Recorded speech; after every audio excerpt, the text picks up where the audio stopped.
Hi friends. அழகே அழகு சீரியலில் சுரேஷ் மதியை புரிஞ்சுக்கணும்னு யாரெல்லாம் நினைக்கிறீங்களோ ஒரு லைக் போட்டுருங்க. இங்கே பார்த்தீங்கன்னா எல்லாரும் ரெஸ்டாரண்ட்டில் சாப்பிட உட்காடுறாங்க. அப்போ பார்த்தீங்கன்னா சுரேஷ் மதியெல்லாம் கை கழுவிட்டு வர போகிறாங்க.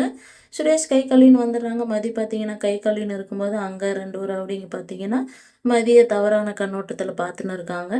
அதை பார்த்து சுரேஷ் பார்த்தீங்கன்னா மதிக்கு முன்னாடி வந்து நின்றுடுறாங்க. என்னடா கை கழுவியாச்சுல, போ பக்கம் எதுக்கு இங்கே நிற்கிற அப்படின்ற மாதிரி சுரேஷை கேட்குறாங்க. நீ வந்த வேலையை முடிச்சுட்டு கிளம்ப வேண்டியது தானே, இங்கே என்ன பண்ணுற அப்படின்ற மாதிரி கேட்குறாங்க. அதுக்கு நாங்கள் ஃபிகரை பார்த்துன்னு இருக்கோம், வழி விடு அப்படின்றாங்க. என்னது ஃபிகரா அப்படின்ட்டு அவங்கக்கிட்ட சண்டைக்கு போகிறாங்க சுரேஷ்.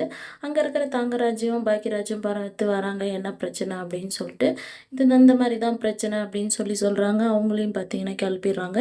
அப்போ தங்கராஜ் பார்த்தீங்கன்னா இந்த மாதிரியெல்லாம் ட்ரெஸ் போட்டு தவறாக தான் பார்ப்பாங்க அப்படின்ற மாதிரி சொல்கிறாங்க. அதுக்கு பாக்கியராஜ் பார்த்தீங்கன்னா ஏன்டா அவங்கள சும்மாவை விட்டு அட்டிக்கிறதானடா அப்படின்ற மாதிரி சொல்கிறாங்க. மதிக்கிட்ட சுரேஷ் பார்த்தீங்கன்னா பரவாயில்ல விடுங்க, அவங்க போயிட்டாங்க, நீங்கள் எதுவும் தப்பாக நினச்சிக்காதீங்க அப்படின்ற மாதிரி சுரேஷ் மதிக்கிட்ட சொல்கிறாங்க. மதியம் பார்த்தீங்கன்னா இவர் எதுவும் நம்மளை எதுவும் சொல்லலையே அப்படின்ற மாதிரி மதியம் யோசிக்கிறாங்க.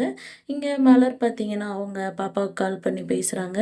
அவங்க அம்மா கிட்டேயும் என்னம்மா பண்ணுற ராகவி அப்படின்ற மாதிரி பேசுகிறாங்க. ராகவியும் பார்த்தீங்கன்னா அம்மா நான் மாமா கூட கடைக்கு போனேன், ஐஸ்கிரீம் எல்லாம் வாங்கி கொடுத்தாரு அப்படின்ற மாதிரி சொல்கிறாங்க.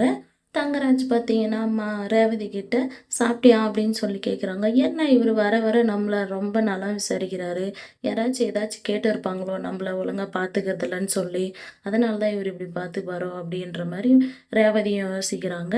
அடுத்து எந்த மாதிரியான சுவாரஸ்யமான விஷயங்கள் நடக்குதுன்னு பார்க்கலாம், வெயிட் பண்ணுங்கள்.